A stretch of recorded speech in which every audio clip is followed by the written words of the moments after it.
여론조사로 만나보는 민심의 선택 배수진 시간에 돌아왔습니다. 좌고우면하지 않는 배추도사 배종찬입니다. 좌충우돌 정치평론가 수민킴입니다. 제가 봤을 때는 지금 생각난 건데 배 소장은 좌고우면해요. 네네. 말을 안 해. 그거 왜 그러냐면 지난주 방송 뭐 자꾸 눈을 피하십니까? 방송 속기록을 찾아봤어요. 자료를 보고 있죠. 네, 방송 속기록 뭐라고 되어 있냐면 방송 속기록. 네, 저 이 속기록에 다 자료가 남아 있습니다.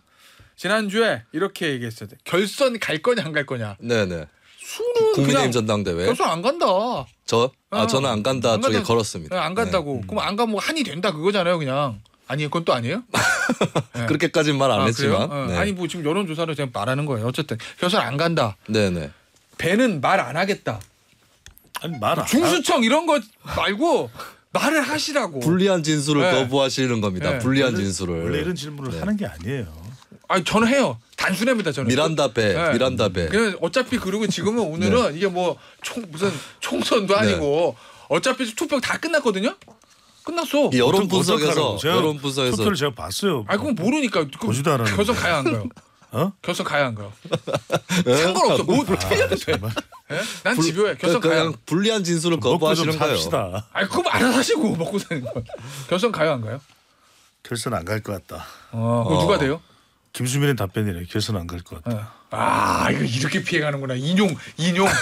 아니 근데 동조하신 겁니다. 아니 이미 제가 하는 이야기에 우리 청취자분들은 다 이해를 이미 포착을 했어. 저희 청취자분들은 간단 명료한 걸 좋아합니다. 알겠습니다. 결선 가야 안 가요? 안 간다. 한동훈. 이렇게 자 김수현 평론가. 저도 일단 같이 보고 있고 좀 마음을 놓고 있는 게 오늘 결과가 발표나잖아요. 다음 방송이 화요일입니다. 어떻게 보면 굉장히 다음 방송과 오늘 발표 사이에 그 간극이 크다.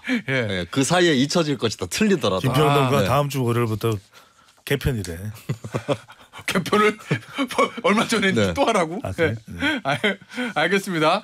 자 일단 두 사람 다 결선 안 가고 한 후보가 될 것 같다라는 취지의 얘기를 그렇게 얘기는 했어요. 자 그런데 이 배 소장이 딱 답을 얘기 안 하는 항상 얘기 안 했던 이유들이 이제 여론 데이터를 분석하는 사람이기 때문에 그렇잖아요. 그렇죠. 아니 근데 그럼 데이터를 말씀해 주세요. 데이터상으로도 한동훈 후보가 압도적이에요. 뭐 데이터상으로도 오늘 두 개를 소개를 해드리면 빠른 속도로 소개를 해드리면 오늘 소개해드린 모든 조사는 중앙선거조사심의위원회 홈페이지에서 확인 가능합니다. 뉴시스가 에이스 리서치에 의뢰를 해서 지난 14일 15일 무선 자동응답 조사 결과인데요. 뭐 전체는 볼 필요가 없잖아요. 보수층 응답자입니다. 여기서는 이제 국민의힘 지지층도 물어봤네요. 국민의힘 지지층에서는 66.4%, 그다음에 원희룡, 한동훈 66.4, 원희룡 15.2, 그리고 나경원 7.5, 윤상현 6. 네. 국민의힘 지지층에서 66.4%고요. 궁금한 건 이제 당원일 거예요. 당원 조사 결과가 있는데 한길리서치가 폴리뉴스의 의뢰를 받아서 지난 18일 19일 양일간 무선 자동응답 조사 결과입니다. 이게 이제 책임당원이 들어가 있는데 책임당원에서 이거 어떻게 조사했지? 책임당원 명단을 받은 건가? 숫자가 많지는 않아요. 그래서 이제 그 책임당원들을 이제 뭐 명단을 어디서 확보를 했을 수도 있을 테고요. 책임당원이라고 하면 이제 당비를 내는. 그렇죠. 한동훈 62.1 당원입니다. 책임당원. 원희룡 26.3, 나경원 6.9, 윤상현 3.1 이렇게 돼서 뭐 어대안이 깨지지 않았다. 일단 조사 결과상으로는 그렇게 봐야 될 것 같아요. 중간에 원희룡 후보가 한동훈 안 될 거다. 또 나경원 후보는 뭐 그대 나 이렇게 했잖아요. 그대로 대표는 나경원 이렇게 했는데 저는 오히려 지금 데이터를 보면 그대로인 것 같습니다. 자 일단 청취자 여러분 저희가 이제 오늘이 어떤 전당대회 날인데 결선 갈 거냐 안 갈 거냐 누가 되냐 이렇게 대놓고 본인의 의견을 말하는 이유는 투표가 끝났어요. 그렇죠. 총선 날은 총선 당일날 이렇게 못합니다. 맨날 투표가 막 진행되고 있기 때문에 방송에서 멘트 하나하나가 이제 유권자들에게 영향을 줄 수 있어서 저희가 안 하는데 국민의힘 전당대회 어제까지 끝났습니다. 지금 이제 밀봉된 상태에서 오늘 오후에 발표만 남았어요. 아무 영향을 못 끼치기 때문에. 그래서 그냥 대놓고 얘기하는 겁니다. 저희가 영향을 끼친다면 거의 예전에 그 홍콩 영화 주성치 도신인가요? 카드를 막 손에 막 쥐고 있다가 카드를 바꿔버리는 그 정도의 마술사라는 얘기입니다. 알겠습니다. 뭐 이제 틀리면 뭐 다음 방송에서 본인들이 이제 뭐 책임지시는 거고, 예, 저는 몰라요. 근데 아마 다음 주 화요일까지 여러 이슈들 때문에 요 얘기 안 할 뭐 거다? 틀렸다라고 따짐을 받는 일은 없을 거라고 생각합니다. 원래 예측을 가지고. 근데 마치면은 자랑할 겁니다. 알았어요. 나오자마자 자랑할. 알겠습니다. 다음 주에 할 거예요. 예측일 뿐이고요. 자, 근데 여론조사가 수많은 여론조사가 나왔어요. 전체 국민 전체 그 다음에 그래도 저 국민의힘 전당대회 당시가 제일 유사한 게 이제 저 국민의힘 지지층 한정 요거였는데 앞서 배 소장이 얘기해줬던 폴리뉴스에서 의뢰한 한길뉴스 조사는 책임당원에 대한 조사가 들어갔거든요. 그렇죠. 네네. 그러면 보니까 책임당원들 보니까 한동훈 62.1, 원희룡 26.3, 나경원 6.9, 윤상현 3.1이에요. 그러니까 한 가지 확인할 수 있는 것은 뭐냐면 전체 응답자나 국민의힘 지지층 그러니까 이제 여론조사죠. 20%가 포함되는 여기 이제 무당층도 포함이 됩니다. 그 조사보다는 책임 당원에서 원희룡 후보가 높긴 높아요. 그거보다는. 예, 그거지. 왜냐면 한동훈 후보는 60.1이잖아요. 앞서 뉴시스가 AC 리서치에 조사했던 거 보수층 응답자 한동훈 66.4 거의 비슷해요. 그럼 요거대로 하면 60% 넘어서 된다는 건데 요거대로 하면 원희룡 책임 당원 한정했을 때 원희룡 26, 나경원 6.9 이 차이는 역시 어떻게 봐야 되나? 그러니까 첫 번째로는 한동훈 후보의 대립각에 나경원 후보가 아니라 역시 원희룡 후보가 서 있었다. 그 부분 때문에 이제 원희룡 후보에 대해서 뭐 윤심은 결집을 했을지 몰라도 또 상당한 뭐 비판도 이어졌던 결과였고요. 또 하나는 마지막에 터졌던 나경원 후보와 관련된 공천권 취소 요청에 대한 논란 이 부분도 다 뭉뚱그려서 나경원 후보에게 직접적으로 갔다기보다는 이것이 결과적으로는 친윤 대 친한의 대결 구도로 재편이 되면서 영향을 줬다고 보는데 여기서 뭐 결과가 어떻게 될지는 모르겠는데 오늘 한 5시경 정도에는 조금 그게 늦어져요. 예정보다는. 그래서 이제 5시경 정도면은 결과가 나올 텐데. 예정은 한 4시 한 25분인데. 네, 예정은 그렇습니다. 예정보다 좀 늦어지는데 항상 제가 말씀드리는 것이 선거는 BP와 TP로 보면 돼요. BP는 뭐냐면 브레이킹 포인트인데 이게 일종의 극적인 변수입니다. 가장 크게 이제 앞서가는 후보가 와르르 무너져야 되는데 이번 전당대회를 보면은 한동훈 후보가 와르르 무너졌다고 볼 만한 그런 변곡점이 없어요. 또 하나는 이제 TP는 뭐냐면 앞서가는 후보가 무너져도 터닝 포인트 이걸 가져갈 후보가 있어야 돼요. 그러면 받아먹는 한번 그렇죠. 따져보자고요. 그럼 그걸 원희룡 후보가 오롯이 정말 다 가져갔느냐. 그다음에 또 나경원 후보가 다 가져갔느냐. 그러니까 두 가지 현상이 다 안 일어난 거예요. 그러니까 선거라는 것은 변화가 있으려면 지난 총선을 보시면 알 거예요. BP 굳이 제가 무슨 말씀 안 드려도 알겠죠. 뭐가 BP였는지. TP가 뭐였는지 아시겠죠. 그러니까 그런 현상들이 나타나야 선거라는 것은 국면이 확연하게 이제 드러나는데 이번 전당대회는 그럴 만한 이슈나 변곡점이 딱히 있었느냐 보면 그렇지는 않았다고 볼 수 있는 거죠. 우리 수민 기자 분석을 들어보고 싶습니다. 이 책임당원 조사 결과. 책임당원 조사 근데 좀 유의할 필요가 있는 거는 이게 전체 당원을 놓고 거기서 추출한 게 아니라 이 여론조사를 하는 과정에서 잡힌 그리고 책임당원 또 명확한 게 아니라 추정되는이라고 폴리뉴스 측에서 표현을 하고 있어요. 그러면은 책임당원 명부를 가지고 한 게 아니라 조사할 때 뭐 국민의힘 지지층이십니까? 그렇죠. 네. 책임당원이세요. 네. 이렇게 한 사람들. 국민의힘 그러니까 지지 유무 정당 지지 유무 묻고 그다음에 정당에 가입해서 당비를 내는지 여부도 물었다고 합니다. 당비 납부 기간까지. 그래서 3개월 이상 당비를 내는 응답자를 책임당원으로 보고 이렇게 추출을 한 건데 표본은 좀 작겠네요, 확실히. 그렇죠. 그러니까 전체 당원에서 추출된 것이 아니라서 이거는 이제 적극적인 당원들 중에서도 300여 명 조금 넘는 것 같아요. 네, 당원들 중에서도 더 적극적인 사람들이 우선 반영된 거기 때문에 좀 부정확성은 있을 수 있다라고 하는 거는 좀 전제를 해둘 필요는 있을 것 같고 그러니까 나경원 후보가 지지층 내에서의 지지 여론에 비해서는 책임 당원에서 좀 낮게 나오는데 저는 이거는 다른 게 아니라 조직력. 조직력의 차이. 그러니까 나경원 후보를 지지하는 사람들은 뭐 그 지지층의 비율에 비해서는 좀 낱낱이 존재한다고 할까요? 그러니까 개별적으로 그냥 판단해가지고 또 대중성이 있다고 판단을 해서 지지를 할지언정 막 조직적으로 하는 것은 원희룡 후보 측보다는 밀리고 있다. 이거는 있는 거고 패스트트랙 사건 같은 경우는 이 조사에는 좀 반영되는 데는 한계는 있었을 거다. 조사 시점이 19일까지거든요. 근데 지난 주말에 이제 금요일 SBS 토론을 기점으로 더 증폭이 됐는데 그 이후의 흐름은 좀 반영은 안 된 측면이 있을 거예요. 근데 저는 이런 건 있는 것 같아요.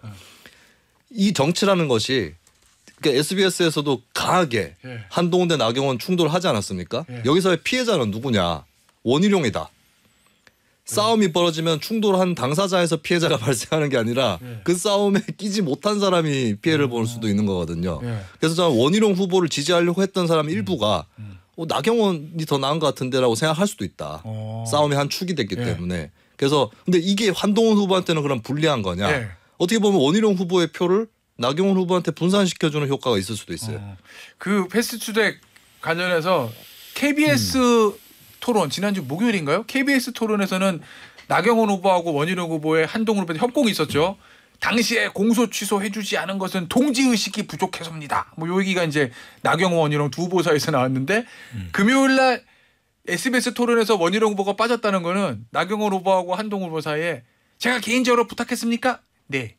한동훈 후보 다시 얘기해 보세요. 정말 제가 개인적으로 부탁했어요? 네. 똑같대. 요거 때문에 원희룡 후보가 빠졌다고 이제 얘기를 하시는 건데 자 그럼 이 공소 취소 마지막에 생겼던 이 이슈 이게 세 사람의 지지율에는 뭐 어느 정도로 작용했다고 보세요? 영향 없어요? 아니면 뭔가 영향이 전혀 없다고 할 수는 없겠죠. 그런데 아까도 말씀드렸습니다만 이것 자체가 판을 미치는 영향은 극히 제한적이었다. 왜 그러냐면은 일단은 이 이슈가 특정하게 누구 한 사람의 결정적으로 영향을 미치는 이슈로 보기는 또 어려웠다는 거죠. 왜냐하면 한동훈 후보가 계속 고집을 했다면 한동훈 후보 쪽으로도 좀 영향을 일정 미쳤을 텐데 바로 또 사과를 했고 두 번째는 뭐냐면 시간이 별로 없었죠. 이게 처음부터 전당대 초반부터 불거졌던 이슈라면 좀 달랐을 텐데 사실상 거의 투표가 끝나가는 무렵 정도의 이 전당대회가 마무리되어가는 시점쯤에 선거가 이 끝나가는 시점쯤에 발생한 거라서 미칠 만한 시간도 충분하지 않았다 이렇게 봐야 되겠죠. 이거를 보시면 될 것 같은데 두 가지 사실이 있어요. 어느 것이 더 국민의힘 지지층한테 민감한 거냐. 첫 번째는 한동훈 후보가 패스트트랙 사건의 공소 취소를 법무부 장관 시절에 해주지 않았다. 두 번째는 한동훈 후보가 검사 시절 박근혜 전 대통령을 수사했다. 중형을 구형했다. 두 가지 중에 어느 것이 더 민감할까요? 국민의힘 당원들이요? 네, 아무래도 두 번째 아닐까요? 그러니까 박근혜 전 대통령 거? 네, 그렇겠죠. 근데 그러면 패스트트랙 사건 정도에 굉장히 민감한 당원들이었으면 두 번째에서 이미 박근혜 전 대통령에 관련된 기준에서 한동훈 후보는 아웃됐었어야 되는 거죠. 그 윤석열 대통령도 그렇죠. 후보가 안 됐어요. 근데 그게 아니었다는 겁니다. 거기까지 박근혜 전 대통령 수사까지 한 사람인데도 지지층 내부 여론조사에서 1위를 달릴 수준인데 과연 패스트트랙 사건에 관련해서 그거 가지고 뭐라고 따질까? 이거는 한번 상식선상에서 판단해 볼 수 있는 거죠. 지금 수민 김이 이렇게 얘기하니까 밖에서 우리 서영 PD가 고개를 끄떡. 그럼요. 처음 끄떡이시는 건가요? 거의 그런 것 같은데 그런 반응을 좀 이끌어 보세요. 평소에는 이렇게 절레절레 하신 거 아닌가요? 미흡하죠 뭐. 네, 인정합니다. 인정. 알겠습니다. 자, 배 소장에게 기회를 드리겠습니다. 자, 서영 PD의 리액션을 제가 지금 보고 있습니다. 창문 너머로. 저기 투표율이 지금 낮잖아요. 생각보다가 아니라 지난 전당대회보다 낮아요. 근데 사실 생각해 보면 지난 전당대회보다 이번 전당대회가 관심도 많고 그렇죠. 이슈도 많고 막 주목도가 높은데 투표율이 지난 전당대회보다 낮아진 이유는 뭘까요? 몇 가지 이유가 있죠. 이제 투표라는 것은 이제 관심도와 그다음에 또 조직성 이게 이제 결과적으로는 좌우를 해요. 그래서 우리가 이제 재보궐 선거할 때는 매우 투표율이 낮은 상황인데도 불구하고 어떤 지역에는 투표율이 높다 그러면 그건 조직이 동원됐다 얘기를 하죠. 근데 이번의 경우에는 관심은 높은데 전반적으로 이제 조직이 동원될 여지는 없죠. 왜냐하면 그렇다고 해서 뭐 친윤 조직이 총동원돼서 전당대회를 견인하고 있다 그렇게 보기는 어렵잖아요. 또 하나는 뭐냐면 또 지난번보다 7% 약 7%포인트 가량 투표율이 낮아진 데는 또 이 전당대회에 대한 지금 부정적인 여론도 좀 덜 끌고 있어요. 자폭 전대다 분당대들은 이 정치 혐오가 조금 적극성이 아주 강하지 않고 조금 중간 정도 있는 사람들이 굳이 뭐 우리가 나가서 투표할 필요가 있겠느냐. 그러니까 이 사람들까지 다 들어와야 투표율이 거의 한 60% 넘는 정도가 될 텐데 이들이 안 들어왔다. 그러니까 지난 전당대회에 비하면 조직은 동원되지 않는 전당대회였고 그다음에 관심도는 높았지만 동시에 또 혐오도 높은 전당대회가 됐다 이렇게 봐야 되겠죠. 알겠습니다. 이거 뭐 저는 반응이 없네요. 네. 배 소장님이 바로 밖으로 쳐다보시면서 반응을 예전에 아기들 걸음마 할 때 보면 이렇게 몇 걸음 걷고 나서 뒤로 싹 돌아봅니다. 엄마나 이제 어른들 나 봤죠? 이렇게 그 걸음마 하는 것 같습니다. 우리 서영 PD는 제가 보니까 애써 외면하고 원고를 보고 있었다. 네. 왜 재미없는데 다음 이슈 하지 왜 자꾸 얘기하는 거야? 뭐 이런 느낌? 네. 윤태곤 평론가 할 때는 계속 엄지척하고 이러는데 윤서영인가요? 아닙니다. 김씨입니다. 배 소장님한테 엄지척을 하긴 하는데 그 엄지의 방향이 밑으로 내려가는 건 아닌가 걱정이 됩니다. 엄지는 두 가지가 있구나 확실히. 그렇습니다. 김수미는 날 못 가서 난리야. 이거 전당대회니까 여당이랑 대통령 얘기 좀 해보죠. 지지율. 여당 지지율은 올랐고 지금 보니까 대통령 지지율도 올랐어요. 지지율 소개 좀 해주세요, 배 수장. 이번에 엄지척 나온다. 네. 그렇습니까? 자, 리얼미터가 에너지 경제에 의뢰를 받아서 지난 15일부터 19일까지 유무선 자동응답 조사를 이제 실시한 것인데요.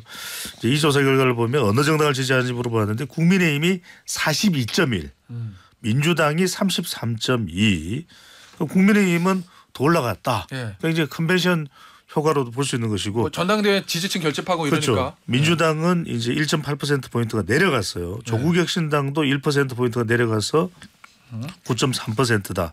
그러니까 이 전당대회 컨벤션 효과가 국민의힘은 있는데 조국혁신당은 20일 날 끝났어요.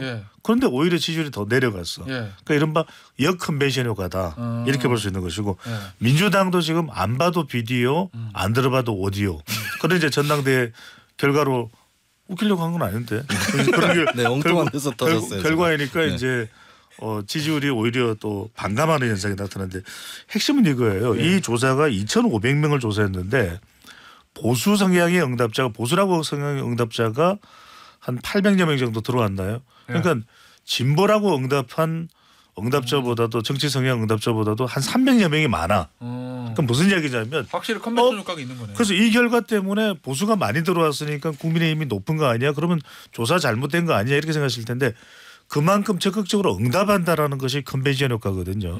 그럼 다시 한번 이야기하면 이런 컨벤션 효과를 그래도 전당대회가 좀 이렇게 경쟁이 치열해지니까 이렇게 흥행이 됐다. 어쨌거나 간에.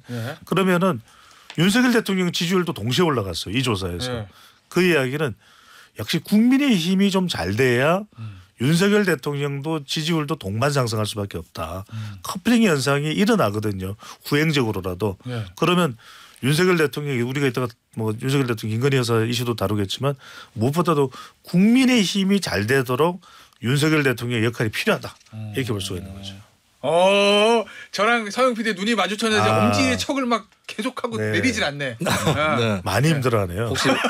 혹시 이 스튜디오에 사인이 엄지척이 빨리 끝내라는 사인 아닙니까? 민경남 PD까지 올렸어요. 그래요? 이건 뭐 지금 뭐 난리가 났습니다 지금. 이런 걸 바로 옆구리 찔러 절받기라고 합니다. 과연 어떤 분석 때문에 엄지를 들었을까요? 요거 아니야 요거? 그렇죠. 그 당이 대통령을 끌고 가야 된다. 그 얘기. 그렇죠. 그러면은 이거 받아서. 그럼 대통령 지지율 올라간 게 뭐 체코 원전 사실 이것도 경제적으로는 되게 큰 성과인데 체코 원전 수주 이런 거보다 국민의힘 전당대회 컨벤션 효과로 당이 올라가니까 대통령 끌고 간 거 따라 올라간 거예요? 체코 원전 그럴 수밖에 없다라는 게 뭐냐면 보수 성향의 응답자가 더 늘어나지 않았는데 대통령 지지율이 올라갔다. 그러면은 체코 원전 효과, 두코바니 효과로 볼 수가 있겠죠. 그런데 그것보다는 실제로 최근 이 리얼미터 조사 결과를 보면 보수층 응답자가 계속해서 응답이 늘어나요. 적극적으로. 그런 현상은 국민의힘이 역시 전당대 한동훈 후보에 대한 기대감도 있고 다른 후보들도 사실 굉장히 역량이 출중한 후보들이에요. 나, 원, 윤 모두. 그런 것에 대한 기대감일 거예요. 그러니까 기대감이 없으면 지지율은 안 올라간다. 그러면 대통령도 뭔가 변화가 있을 수밖에 없겠지. 불가피한 변화가 발생할 수밖에 없다라는 그 기대감이거든요. 그렇다면 윤석열 대통령이 국민의힘이 잘 되게끔 하는 데 대한 역할이 필요한 것이죠. 그러니까 뭐 최상병 특검이 됐든 김건희 여사 이슈가 됐든 걸 어떻든 이걸 잘 돌파를 할 수 있는 그런 또 역할이 대통령실과 또 윤석열 대통령의 역할이 필요하다는 의미겠죠. 근데 또 하나 주목해야 될 거는 대통령 지지율이 국민의힘 지지율보다 낮은 이 현상은 또 고착화되고 있다라고 하는 겁니다. 보통 이제 이게 분기점이 되는 게 보통 여당 지지율보다는 대통령 지지율이 초반에는 특히 임기 초에는 그렇죠. 더 높습니다. 그래서 대통령 지지율로 여당 지지율을 끌어가는 이게 되는 것인데 현재는 이제 거의 구조적으로 여당 지지율보다 대통령 지지율이 낮은 상태가 됐다. 이 부분은 이제 이 5년 단임제 우리가 여러 차례 지켜봐왔던 대통령의 어떤 명렬 이런 것들 과정에서 보면 사실 하락세에 나타나는 거거든요. 근데 그 점은 좀 굳어져 있는 것 같고 이 리얼미터 말고도 어떤 한국갤럽이라든지 여타의 다른 방식의 조사에서도 비슷한 현상은 나타나고 있어요. 그러면 그 얘기는 짧게만 제가 보태면은 근데 이 지금 대통령 지지율이 올라간 게 왜 중요하냐면은 지금 민주당의 동향이나 흐름을 보면은 9월 10월에 윤석열 대통령 탄핵을 더 부각시킬 가능성이 높아지잖아요. 근데 지금 같은 조사기관의 조사를 보면은 지금 대통령 지지율이 34.5인데 민주당의 지지율이 33.2예요. 예. 이렇게 되면 국민 여론이 탄핵으로 형성되기가 어렵습니다. 민주당보다도 지지율이 더 높아요. 더군다나 국민의힘은 민주당 또 대통령보다도 더 높잖아요.